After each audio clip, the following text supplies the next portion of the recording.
The terms individualism and collectivism suggest to many people political ideas.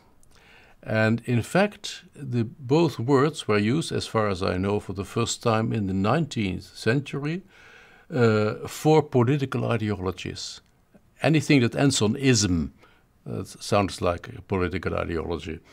And they had already from the beginning a very strong value content. They were felt to be either good or evil.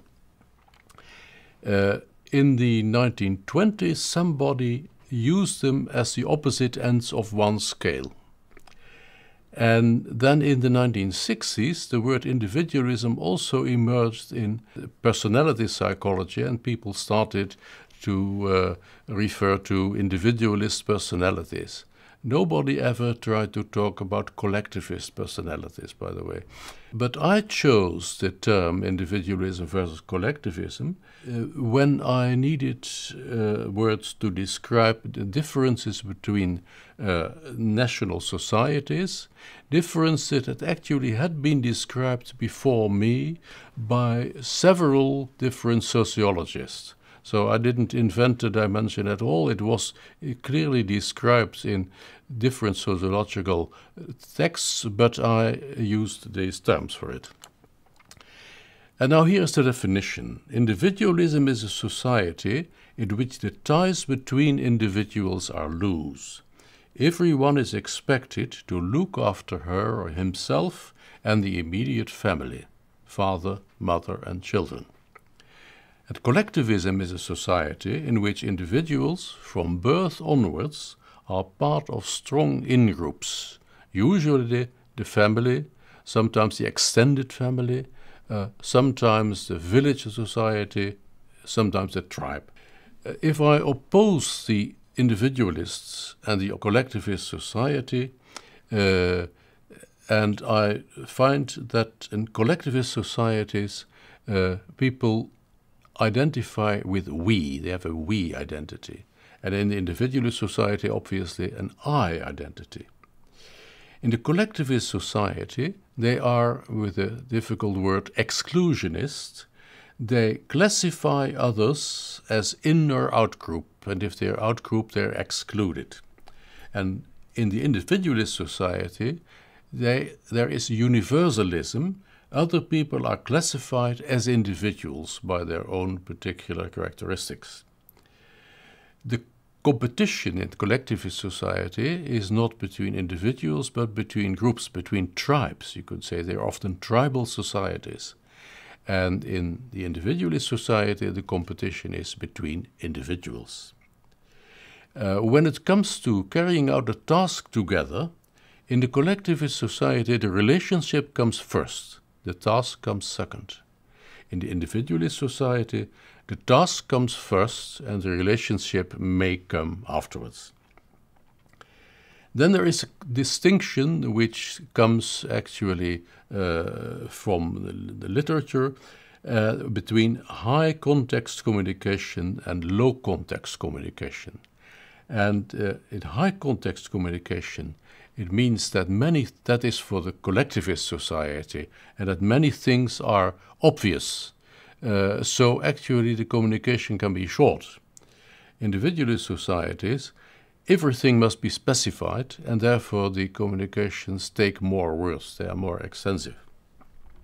And the last thing that I want to bring up is that a key word in collectivist society is harmony. There should be harmony inside the in-group. Even if people disagree, they should maintain the superficial harmony because otherwise the in-group will be weakened. It will fall apart.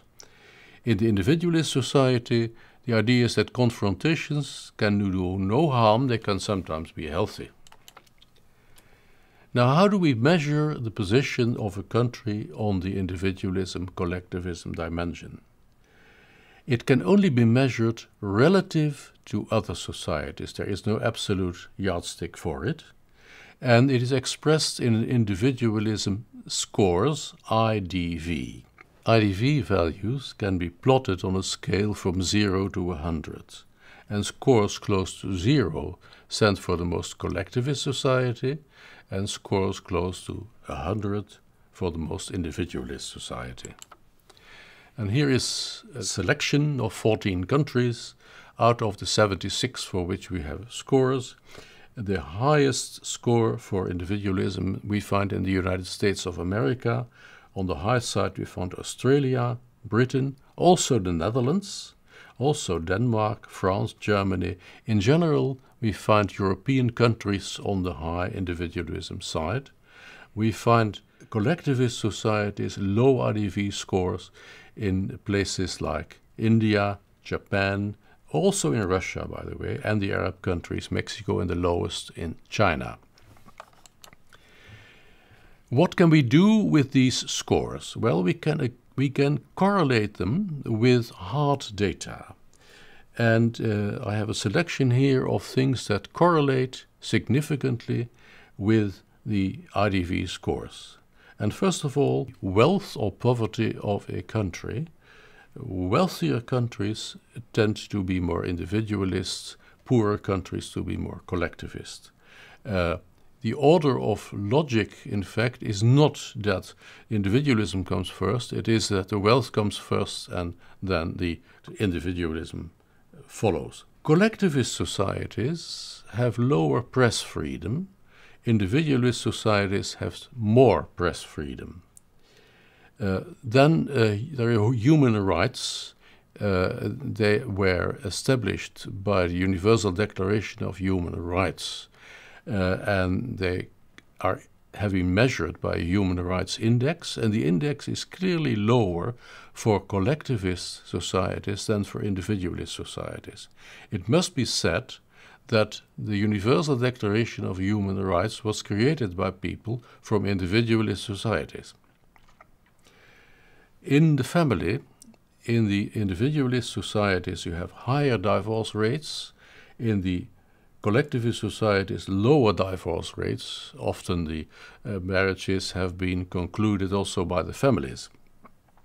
And the ideal age for marrying is also different. That's an interesting piece of research. In the collectivist society, the model relationship is of a somewhat older husband and younger wife. In the individualist society, it's smaller age differences between the spouses. Another piece of research is about the pace of life.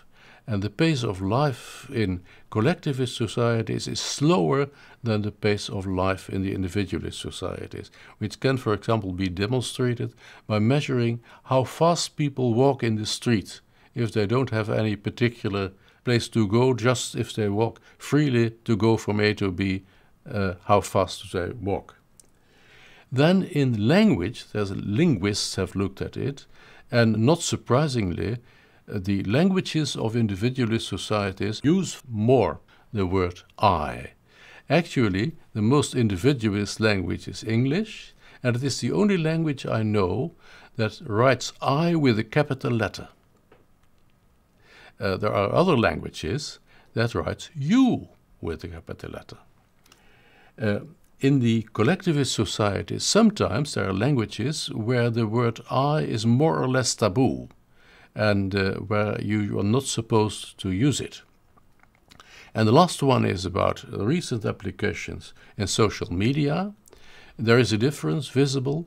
Individualist societies use social media for an active search, and collectivist societies use it maybe for search on indication of the in-group or from communicating with the in-group.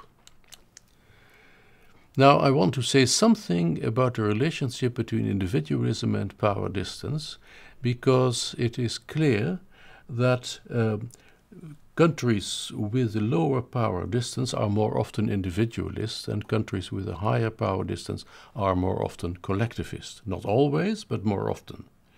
But this turns out to be mainly the effect of wealth. Individualism is strongly correlated with wealth, power distance, low power distance is somewhat correlated with wealth, and if we take that effect out, if we compare rich countries with rich countries and poor countries with poor countries, the correlation between power distance and individualism almost disappears.